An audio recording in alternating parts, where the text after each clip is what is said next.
여러분 반갑습니다. 이렇게 수요일 저녁 때 나와서 말씀을 전하게 되어서 이렇게 반가운 얼굴들을 보니까 참 반가운 것 같습니다. 혹시 춥지 않으십니까?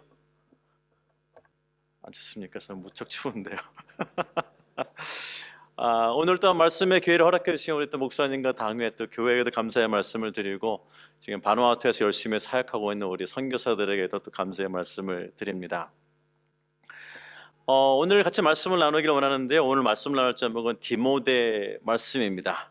사도 바울은 디모데에게 두 번의 편지를 씁니다. 이 디모데후서는 바울이 로마 감옥에서 고난 중에 쓴 책이며 그리고 그가 순교하기 전에 쓴 마지막 서신서가 되었습니다. 이렇게 어려운 가운데서도 바울이 이 서신서를 쓰게 된 이유가 4절에 나옵니다. 본문에 보시게 되면은 눈물이란 단어가 나오는데 이 눈물을 얘기를 듣고 디모데가 편지를 쓰게 되었습니다. 서신서를 보시게 되면은요, 바울의 주변에는 탁월한 사역자가 많았습니다. 사역자가 참 많았습니다. 그런데 그 중에 디모데는 에이스였습니다.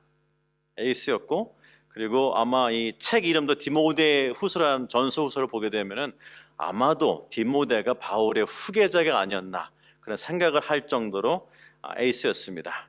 그런데 이렇게 뛰어난 사역자가 눈물을 흘렸습니다. 바울은 디모데를 발굴하여 훈련하여 파송하였습니다. 그런데 디모데의 눈물 소식을 들었을 때에 다른 사람은 몰라도 이 바울은 정확한 그 눈물의 의미를 알았습니다. 그래서 바울은 간절히 디모데를 보기를 원했지만 볼 수 없어서 편지를 쓰게 되었습니다. 바울은 이 편지를 통해서 디모데가 눈물을 닦고 성령 충만함으로 복음 전파에 사명을 다하기를 원했습니다. 디모데가 십자가의 복음의 의미를 다시 알리기를 원했습니다. 그래서 무너진 디모데를 다시 세우기 위해서 바울은 이 편지에 그의 기도와 사랑과 그다음에 목회 노하우를 다 담았습니다. 오늘 말씀은 그리스도께서 저와 여러분 한 성도 한 성도에게 주시는 마치 편지와 같습니다. 그래서 말씀을 나누면서 우리도 이 말씀 앞에서 바로 세워지는 그런 저녁이 되기를 주의 이름으로 축복합니다. 6절 말씀 보면 이런 말씀이 있습니다. 그러므로 내가 나의 안수함으로 내 속에 있는 하나님의 은사를 다시 부릴 듯 하기 위하여 너로 생각하게 하노니 말씀하면서 디모데에게 그 말씀을 합니다. 은사와 안수를 얘기를 합니다. 안수는 사명자로 디모데가 목사와 선교사로 사역할 수 있도록 부름받은 것을 얘기를 합니다. 그리고 은사는 이러한 사역을 감당할 수 있는 성령의 능력입니다. 그래서 디모데는 이렇게 잘 준비되어 있었습니다. 그런데 4절의 눈물의 의미를 보게 되니까 디모데의 열정과 사명과 은사와 성령 충만과 그다음에 디모데의 기도 상태가 심각한 것을 짐작해야 합니다. 그래서 식어버린 영성을 다시 부릴 듯하기 위해서 해달라고 바울은 기도했습니다. 이것이 편지를 쓴 1차 목표입니다. 여러분, 그러면 좀 궁금하실 것입니다. 도대체 디모데에게 무슨 일이 일어났을까? 7절에 보면 그 답이 좀 나옵니다. 7절에 이렇게 말씀합니다. 하나님이 우리에게 주신 것은 두려워하는 마음이 아니요 오직 능력과 사랑과 근신하는 마음이니 이렇게 말씀합니다. 이 당시 디모데에게는 두 가지 큰 일이 있었습니다. 첫 번째는 교회가 이단의 공격을 받았습니다. 에베소 교회에서 사역할 때 이단이 들어와서 목회와 교회가 어려움을 당했습니다. 두 번째 고난은 아마 가장 큰 고난이었을 것입니다. 두 번째 고난은요, 바울이 그의 영적인 아버지, 그를 훈련시켜 파송한 바울께서 감옥에 갇혔습니다. 그래서 이 상황을 볼 때에 디모데는 안과 바깥에서 고난이 디모데에게 밀려왔고 그 고난이 영향을 미치게 되었습니다. 쇠사슬에 묶인 바울을 보면서 그 다음에 위기에 처한 교회를 보면서 두려웠습니다. 그래서 이로 인해서 눈물도 아마 흘렸을 것입니다. 두려웠고 영적으로 위축되었습니다. 이때가 디모데의 위기였습니다. 그래서 바울은 이 디모데의 위기를 알고 감옥에서 편지를 쓰게 되었습니다. 사실 이런 말씀을 들으시게 되면 한 가지 생각을 합니다. 디모데와 바울의 상황을 비교를 합니다. 지금 누가 더 어려워 보입니까? 감옥에 있는 바울이 어려워 보입니까? 아니면은 눈물을 흘리며 힘들어하는 디모데가 어려워 보입니까? 상식적으로는 디모데가 바울을 찾아가야 됩니다. 편지를 쓰더라도 디모데가 바울에게 편지를 써야 됩니다. 하지만 바울에게는 디모데가 가지고 있지 않은 하나님의 사랑이 있었습니다. 뜨거운 사랑이 있었습니다. 그래서 이 사랑으로 디모데에게 다시 편지를 씁니다. 그래서 그는 그의 목회의 노하우 세 가지를 알려줍니다. 능력과 사랑과 근신입니다. 이 세 가지로 디모데가 다시 일어나기를 원했습니다. 오늘 말씀을 듣는 우리 모두에게도 이 말씀으로 우리의 마음이 다시 부릴 듯하여 우리가 교회와 복음을 위해서 일어서는 모든 성도 되시기를 주님의 이름으로 축복합니다. 이 성령의 능력은 성령의 은사와 열매를 포함합니다. 이 능력은 고난을 통해 들어오는 외부적인 그리고 내부적인 두려움을 극복하는 힘이 있습니다. 그리고 복음서에 보시게 되면은 제자들은 기도하면서 성령의 능력을 받아 말씀을 선포했습니다. 이 선포된 말씀에는 듣는 사람의 마음을 찌르는 힘이 있었습니다. 디모데가 말씀을 사용하는데 가장 핵심인 것이 바로 성령 충만이었는데 오늘 말씀에 보게 되면은 디모데가 이 부분이 약해졌습니다. 두 번째는 사랑입니다. 하나님은 이 사랑으로 예수님을 보내셨고 예수님이 이 사랑으로 순종하시면서 십자가를 지셨습니다. 그리고 이 사랑으로 제자들의 발을 씻기며 겸손히 섬기셨고 이 사랑으로 땅끝까지 복음을 전하라 하셨고 이 사랑으로 양을 돌보라 하셨습니다. 그리고 이 사랑으로 바울은 지금 디모데에게 편지를 쓰고 있습니다. 그리고 이 사랑으로 지금 오늘 밤에 하나님은 저희에게 말씀을 주고 계십니다. 여러분 믿으십니까? 이 사랑은 모든 사역자, 모든 봉사자, 모든 선교사, 모든 섬기는 자의 기본입니다. 그런데 이 기본이 지금 디모데에게 약해졌습니다. 세 번째 핵심은 근신입니다. 아무도 본원이 없을 때 성실함과 인내와 책임감을 가지고 최선을 다해서 사역을 마치는 것이 근신입니다.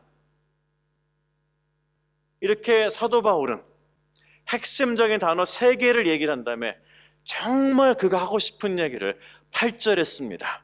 그래서 8절에 보시게 되면 이 내용이 그러므로라는 표현을 씁니다. 그가 1절부터 7절까지 빌드업을 합니다. 하나씩 추가하면서 설득하면서 내용을 주면서 한 다음에 8절에서 그러므로 하면서 그때까지 말씀을 정리합니다. 여러분 이런 한번 생각해 보시기 바랍니다. 여러분이 무슨 일을 하다가 혹시 주변에서 눈물을 흘리고 두려워하고 부끄러워하는 분이 계십니다. 그러면 여러분은 어떠한 조언을 해주시겠습니까? 바울은 이 편지를 쓸 때 이미 감옥에 있었습니다. 디모데와 바울은 같은 업종입니다. 같은 선교 목회 사역을 하고 있었습니다. 그러면 상식적으로 바울은 디모데에게 어떠한 조언을 해주는 것이 맞을까요? 여러분 어떻게 생각하십니까? 저는 이렇게 생각했습니다. 나처럼 복음을 전하다가 잡히면 문제가 생기니까 조심하고 잠시 피해 있거나 아니면 뭐라 그랬습니까? 하지 마 이렇게 얘기합니다. 아니면 하더라도 좀 다르게 이렇게 얘기하는 것이 여러분 상식 아닙니까? 근데 오늘 말씀을 보시게 되면요 바울은요 이 세상의 상식에 반대로 얘기를 합니다. 뭐라고 얘기합니까? 고난을 받으라고 그렇게 얘기를 합니다. 복음을 쫓아 고난을 받으라 이렇게 얘기를 합니다. 여러분 이 말씀을 보시게 되면요 지금 사울과 디모데는요 영성이 바뀌어 있습니다. 오히려 감옥에 간 바울께서 영성이 줄어들고 목회하는 디모데 영성이 뜨거워야 되는데 반대로 지금 나와 있습니다. 이것이 바로 눈물 뒤에 숨겨져 있던 디모데의 영성이었습니다. 여러분 누가 이럴 줄 알았을까요? 바울의 에이스였고 후임자였고 잘 준비돼서 파송된 사역자라고 생각했는데 누가 바울이 복음을 전하는 걸 부끄러워해서 두려워한 나머지 눈물까지 흘렸을까요? 여러분 바울에게는 복음 곧 예수 그리스도입니다. 이 예수님이 바울을 찾아 대화하며 만났습니다. 놀라운 사건입니다. 이 일로 인해서 바울은 그가 주인 삼은 모든 것, 그의 직업과 그의 지식과 그의 명예를 버리고 예수님을 주인 삼았습니다. 십자가를 불태우고 성들을 죽이던 바울이 완전히 변화되어서 십자가 앞에 무릎 꿇고 그가 성도가 되었습니다. 자신의 죄 때문에 죽으신 예수님의 사랑은 무엇과도 바꿀 수 없는 은혜를 받았습니다. 자기를 부인하고 십자가를 치고 따라오라는 말씀에 온전히 순종하면서 매를 맞고 재판을 받으면서까지 복음을 전했고, 이제는 기독교를 탄압하던 자가 본인도 예수님을 믿는다고 탄압을 받게 되었습니다. 이게 바울의 모습이었습니다. 이때 누구도 바울에게 순종과 헌신을 요구하지 않았습니다. 하지만 그는 스스로 순종했습니다. 바울이 감옥에서 편지를 쓸 때 그는 자는 것 먹는 것 하나도 편한 것이 없었습니다. 그는 이 고난 중에도 뜨거운 영성을 유지했습니다. 자유가 없는 것, 온갖 범죄자가 있는 그곳에서 그들과 함께 했었지만은 예수님을 부끄러워하지도, 그 상황을 두려워하지도 않았습니다. 이것이 바로 바울의 모습이었습니다. 이런 상태에 있는 바울이 디모데의 눈물 소식을 들었습니다. 그렇다면 바울의 눈에는 디모데가 어떻게 보였을까요? 디모데는 사역자로서, 선교사로서, 목사로서, 그 다음에 하나님 앞에 선 성도로서의 정체성이 흔들리고 있었습니다. 디모데는 지금요, 적당히 부인하고 적당히 들기 좋은 십자가를 골라서 십자가 앞에 살짝 무릎을 꿇고 적당한 거리에서 예수님을 따라가려고 하는 모습이 바울의 눈에 보였습니다. 그는 사역과 기도를 멈추려고 했습니다. 디모데는 고난 앞에 바울처럼 될까 두려웠습니다. 이러한 모습이 본인이 보기에도 부끄러웠을 것입니다. 그의 눈물은 부끄러움의 눈물과 두려움의 눈물과 정체성으로 흔들리는 모든 것이 섞여 있었습니다. 이러한 마음들이 디모데가 복음을 위해서 십자가를 지고 말씀을 선포해야 되는데 그 마음에 걸림돌이 되고 말았습니다. 여러분, 말씀을 들으시면서 이 디모데의 마음을 이해할 수 있겠습니까? 어떻습니까, 여러분? 여러분, 또한 이 8절은요, 지하 감옥에 갇힌 사도 바울이 디모데를 향한 강한 외침이었습니다. 강한 외침이었습니다. 저는 이렇게 이걸 이해합니다. 디모데, 정신 차려, 깨어나라, 이렇게 얘기하고 있습니다. 난 지금 감옥에서도 부끄럼 없이 복음을 지키면서, 말씀을 지키면서 순종하고 있는데 너는 지금 내가 갇혔다고, 내가 공격을 받는다고 두려워할 거야? 여러분, 이렇게 외치고 있습니다. 너는 성령의 능력으로 너 자신과 그 다음에 내가 사역하는 교회와 내가 돌보는 양을 보호하라고 그는 위로하는 것이 아니고, 말씀을 보시게 되면 군인처럼 명령하고 있습니다. 2장 3절에 보시게 되면 이렇게 말씀하고 있습니다. 디모데를 그리스도의 군사로 부르면서 고난에 동참하라고 한 번 더 반복하고 있습니다. 4장 2절에 너는 말씀을 전파하라, 때를 얻든지 못 얻든지 하면서 바울 스스로 감옥에 갇힌 그 자신을 디모데에게 모델로 제시하고 있습니다. 성령의 능력으로 고난을 향하여 정면으로 뛰어들라고 말씀을 선포하고 있습니다. 이것이 바울이 디모데에게 권면하는 십자가와 복음이었습니다. 그래서 디모데가 이것을 회복하기를 원했습니다. 바울은 마치 나라를 위해서 목숨을 걸고 싸우는 독립투사 같습니다. 근데 그가 싸우다 보니까 이 한 목숨 갖고 안 됩니다. 그래서 어떻게 합니까? 디모데, 너도 들어와 하고 지금 부르고 있는 겁니다. 한 목숨 가지고 재판까지 받아가면서 복음을 전해야 되는데 내가 감옥에 들어와서 선포할 수 없으니까 디모데, 너도 들어와 하면서 지금 디모데를 부르고 있습니다. 여러분, 놀랍지 않습니까?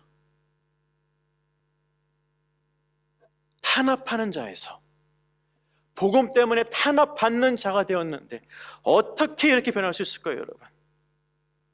여러분, 지금 바울은요, 감옥에 갇혀서 쇠사슬에 묶여서 사는 것이 하루하루 힘들었습니다. 여러분, 이렇게 되면 상식적으로요, 나를 구해달라, 나를 도와달라, 나를 꺼내달라고 부탁해야 합니다.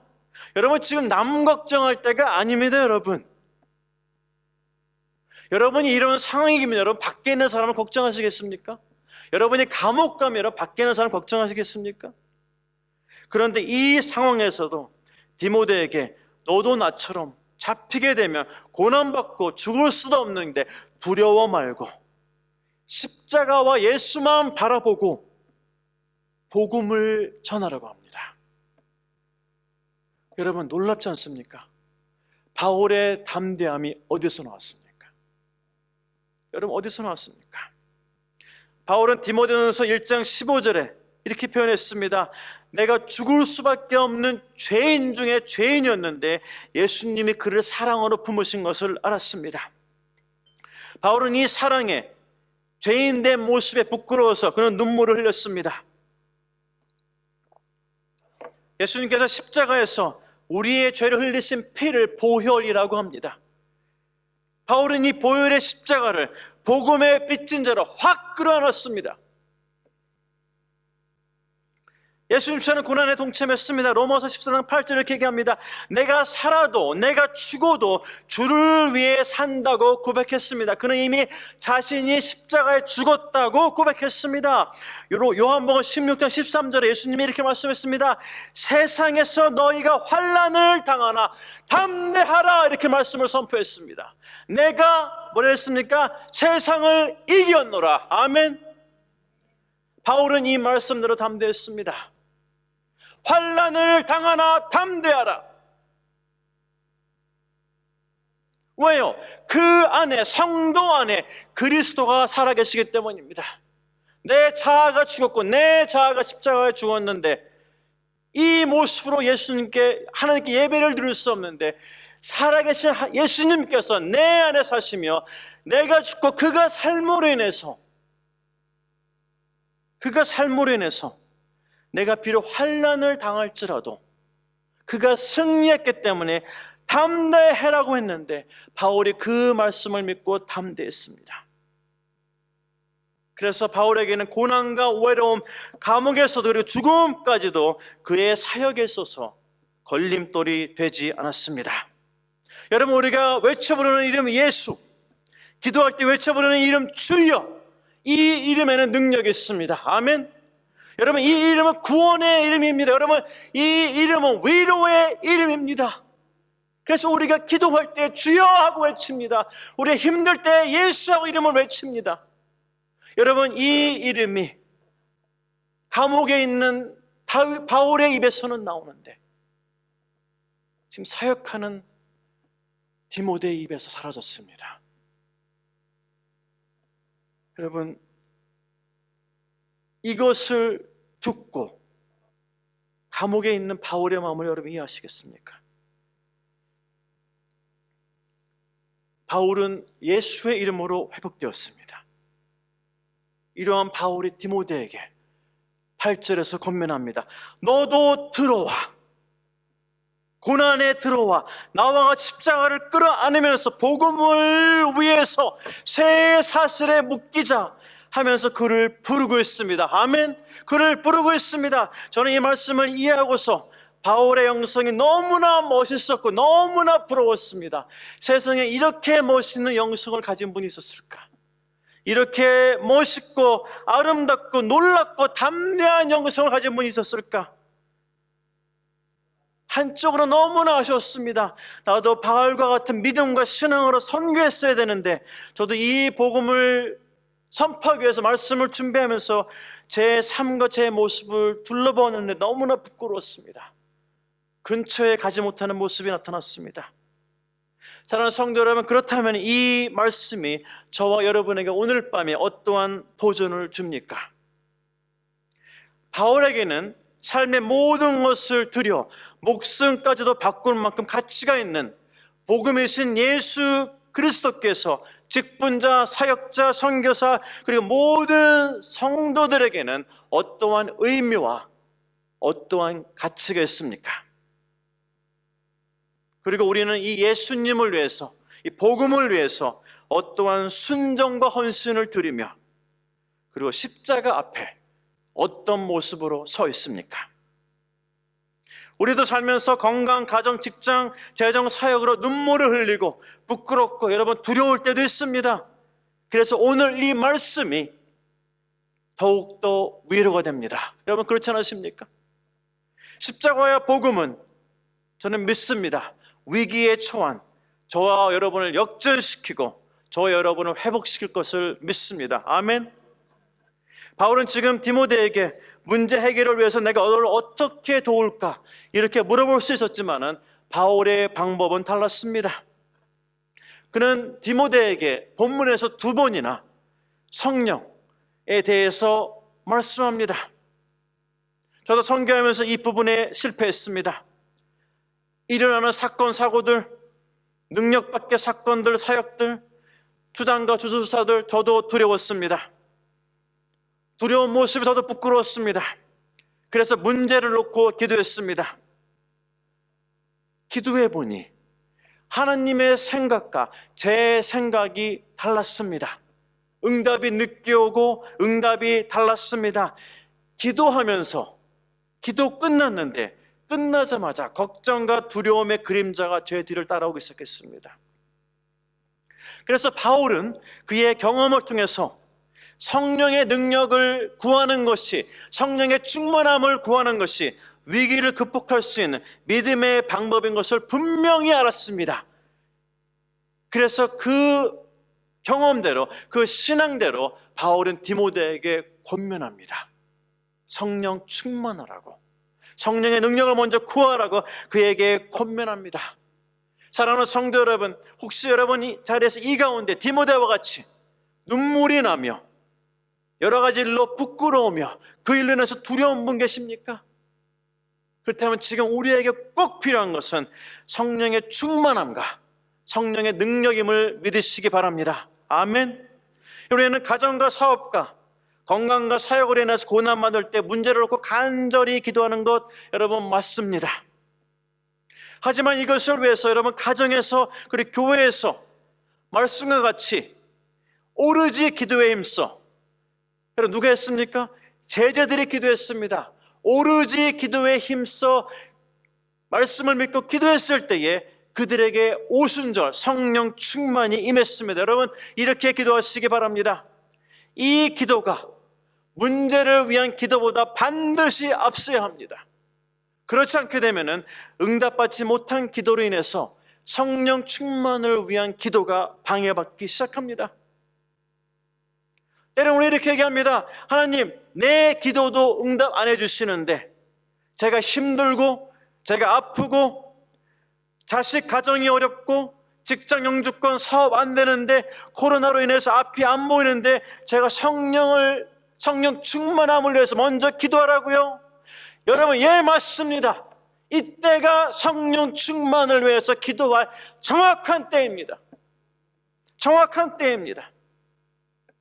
성령은 여러분을 혼란하고 복잡하게 얽힌 이 고난의 현실을 내 관점이 아닌 하나님의 선하시고 하나님의 기뻐하시고 하나님의 온전하신 뜻으로 볼 수 있는 관점을 저에게 허락하십니다. 성령의 충만함이 저에게 없게 되면 저는 혼란의 시대에 더 진흙탕에 빠져버립니다.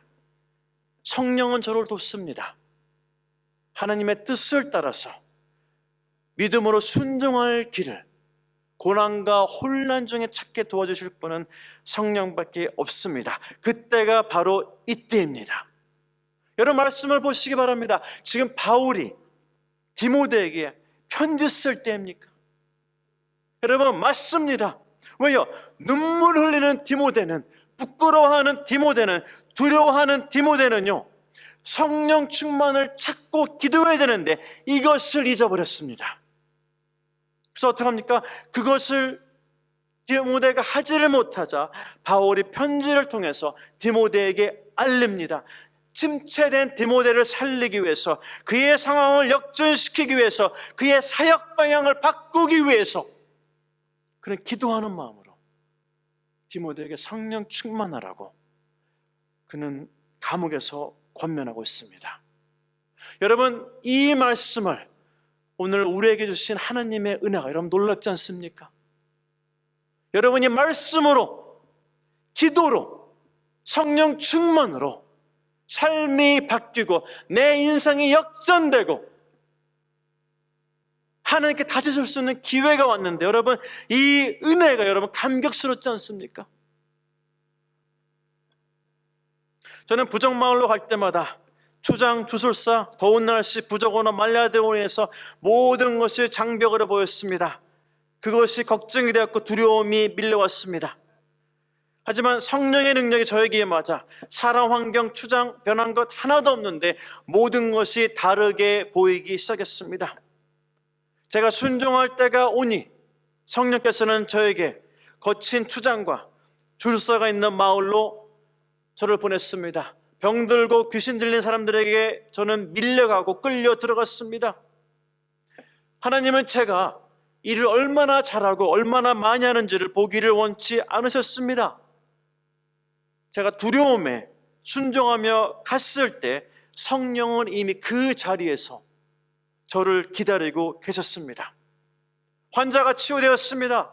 주술사가 회개하였습니다. 귀신이 나갔습니다. 추장의 선교를 위해서 땅을 헌납하였고 그 땅에서 찬양을 드리며 교회를 세웠습니다. 그 전에 제가 가지 않았을 때에는 기도로 받았지만은 두려움이 제 발걸음을 잡았습니다. 하지만 그곳에 가니 성령이 이미 기다리고 있었습니다. 추장, 주술사도 구원을 꼭 받아야 되는 사람으로 생각하니 국률의 마음으로 거절을 당해도, 비가 와도, 그들이 도망가도 마을을 다시 올라가게 되었습니다. 사랑하는 성도 여러분, 사도 바울께서 오늘 저와 여러분의 삶을 보신다고 하게 되면 여러분 어떻게 말씀하실 것 같습니까? 만약에 우리도 바울처럼 죄를 용서받고 우리도 구원받았다고 하게 되면은 여러분 우리가 어떻게 열정도 없이 뜨거움도 없이 예수님을 따라갈 수 있겠습니까, 여러분? 우리가 구원을 받았다고 하게 되면은 내가 죄로 인해서 죽을 수밖에 없는데 그 죽을 수밖에 없는 죄인 중에 죄수인 우리를 예수님이 구원하셨는데 그 은혜가 우리 안에 있으면은 우리가 어떻게 열정도 없이, 우리가 어떻게 기쁨도 없이 예수님을 따를 수 있겠습니까? 여러분 마가복음 14장에 한 여인이 향유 옥합을 깨어 예수님의 머리에 부었습니다. 옥합, 그 안에 든 것, 그 여인의 소중한 재산이었고, 하지만 그는 드릴 때에 아까워하거나 주저하거나 계산하지 않았습니다. 이 여인은 예수님을 인격적으로 만났습니다. 그리고 예수님은 이 여인의 헌신에 다해서 말씀해 보게 되면 힘을 다해라고 표현하고 있습니다. 힘을 다해 예수를 섬겼습니다. 힘을 다해 그에게 향유옥합을 부었습니다. 사랑하는 성도 여러분, 옥합을 깨는 여인과 같이 힘을 다해, 내 몸을 다해, 내 마음을 다해, 내 뜻을 다하여 우리가 예배드리고 있습니까? 그를 섬기고 있습니까? 사랑하는 성도 여러분, 우리가 기도와 말씀으로 성령 충만을 받을 수 있는 가장 좋은 시간이 예배입니다. 여러분 믿으십니까? 여러분 예배 드릴 때의 부흥이 시작되었습니다. 여러분 1907년 평양 대부흥 예배 드릴 때 시작되었습니다. 1905년 인도 대부흥 예배 드릴 때 시작되었습니다. 성령의 오순절 예배 드리며 찬양하며 기도할 때 시작되었습니다. 이 지금 드리는 예배가 성령의 충만함을 받을 수 있는 가장 좋은 기회입니다. 여러분 이 기회를 놓치시면 어디서 성령 충만을 또 받으시겠습니까? 예배를 드리는데도 우리 안에 성령의 충만함이 없으며 성령의 권능이 임하지 않게 되면 우리가 어디서 은혜를 더 받을 수 있겠습니까? 여러분 간절한 모습으로 올인하면서 예배드리고 있습니까? 올인하면서 말씀을 듣고 있습니까? 여러분 충분히 찬양하고 말씀에 마음에 찔리고 그리고 순종하며 결단할 준비함으로 여러분 예배를 드리고 있습니까? 여러분 예배가 그렇게 소중합니다. 여러분 그 예배를, 그 능력을, 그 소중함을 디모데가 지금 잊어버리고 있습니다. 눈물을 흘리며 잊어버렸습니다. 두려움으로 잊어버렸습니다. 답답함으로 잊어버렸습니다. 그것을 감옥에서 본 바울이 너무나 안타까운 나머지 그에게 편지를 썼습니다. 그에게 편지를 썼습니다. 그러한 바울이 오늘 와서 저와 여러분을 보면은 하늘의 교회를 본다고 하면 여러분 어떻게 말씀하실 것 같습니까?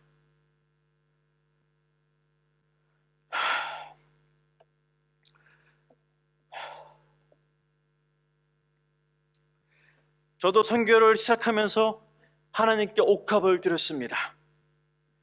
하지만 저는 옥합을 온전히 깨지를 못했습니다. 그 옥합의 항아리 안에 10가지가 있었습니다. 그래서 저는 하나님 제가 1에서 5까지는 5가지는 드리겠습니다. 제가 조금 손해를 보았지만은 1번에서 5번까지는 줄 수 있을 것 같았습니다. 6번에서 10번까지는 저에게 너무나 중요한 것들이었습니다. 저의 미래와 자녀와 부모님 건강, 재정 등이 있었습니다. 하나님은 제가 드리는 1에서 5번까지 받으시고 이렇게 말씀하셨습니다. 1에서 5번은 네가 갖고 6에서 10번을 날 줄 수 있냐? 이렇게 물어보았습니다. 나는 내 아들 예수 그리스도를 죽을 수밖에 없는 너를 위해서 이 땅에 보내서 너의 죄를 대신해서 십자가에 죽었는데 너는 나에게 쓰다 남은 것, 남도 줄 수 있는 하찮은 것을 나에게 주냐고 물어봤습니다. 저는 힘을 다해 옥합을 깬 여인의 모습이 저에게 없었습니다. 너무나 부끄러웠습니다. 저의 신앙은 하나님 이게 중요하지 않습니까? 하면서 저만을 생각하는 이기적인 기도를 하나님께 드렸습니다. 여러분 성경에 보시게 되면요, 저와 같이 이렇게 세상적인 이익과 손해의 관점에서 순종을 적용한 사건이 하나 있습니다. 사도행전 5장에 나오는 아나니아 삽비라입니다. 하나님께 살짝 나왔습니다. 경건의 모양으로 예배를 드렸습니다.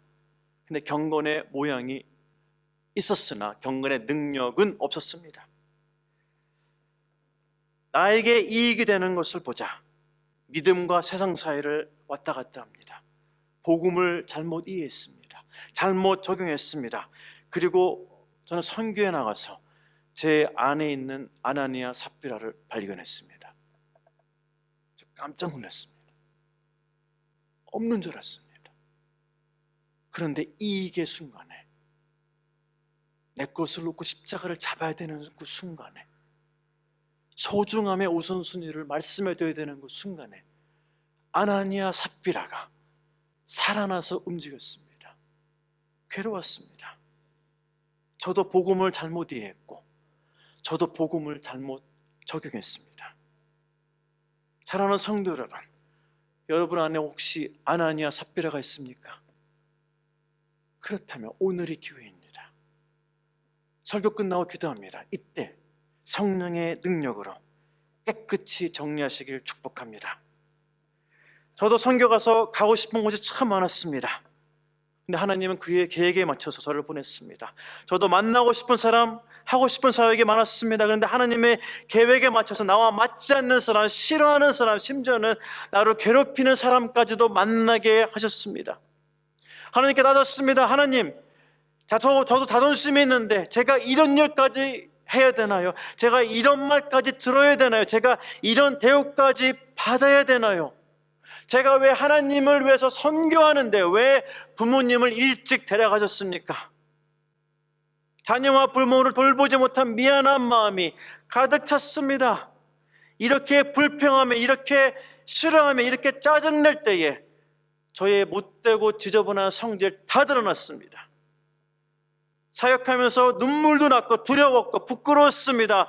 하나님, 저에게 왜 이러세요? 불평하면서 저는 제 믿음의 분량이 다 사라져서 바닥까지 드러나는 것을 보았습니다.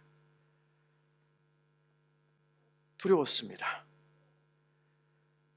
이때에도 하나님은 말씀과 똑같았습니다. 용서받은 제 죄와 은혜 받은 제 모습을 알리시면서 저에게 겸손하라고 말씀했습니다. 여러분, 저는 선교를 시작하면서 순종과 헌신을 골랐습니다. 잘못된 신앙이었습니다. 저는 성령께서 가라 하라 하셨을 때에 여러분, 저는 만사형통 모든 것이 잘 되는 줄 알았습니다. 여러분, 근데 해보니 반대였습니다. 여러분, 지금 바울은 어디에서 편지를 쓰고 있습니까? 그가 책상에 앉아서 차 한잔 마시면서 우아하게 편지를 쓰고 있습니까? 여러분, 어떻게 보이십니까? 여러분, 아닙니다. 여러분, 어두운 지하 감옥에서 쇠사슬에 묶인 상태였습니다. 여러분, 예수님은 어디에서 저와 여러분의 죄를 용서했습니까? 여러분, 잘 만들어진 공원도 전망 좋은 언덕도 아닙니다. 해골의 골짜기 골고다 언덕에서 죄인들만 죽어가는 십자가에서 그가 은혜를 완성했습니다. 그가 구원을 완성했습니다. 그가 사랑을 완성한 장소가 바로 그곳이었습니다. 고난의 장소, 그곳이 바로 사랑, 용서, 구원, 은혜의 장소였습니다. 여러분, 이곳에서 서신서가 나왔습니다. 그곳에서 구원이 나왔습니다. 여러분, 건강 가정 교회 사업 이민 고난이 있습니까? 여러분, 하나님의 지혜가 부족해서 우리의 지혜를 구하십니까? 여러분, 그렇지 않습니다. 오히려 무릎 꿇고 기도하면 내가 하나님의 뜻을 찾아서 비록 그 뜻이 나와 다를지라도 하나님, 내가 순종하겠습니다. 이 사람을 찾으십니다. 이 사람을 찾으십니다. 여러분, 그 자리에 나아갈 수 있겠습니까? 여러분, 그 자리에 나갈 수 있겠습니까? 제가 한 교회에서 설교했는데 설교 끝나고 한 분이 기도했습니다. 수술을 받아야 된다고 기도해달라고 그랬습니다. 손을 얹고 탁 기도하는데 하나님이 저에게 음성을 주십니다. 딴 기도하래요. 제가 그랬습니다. 죽을지도 몰라요. 하나님은 당신이 죄인인 것을 빨리 알고 회개해서 용서받고 기쁜 마음으로 천국 가기를 원합니다.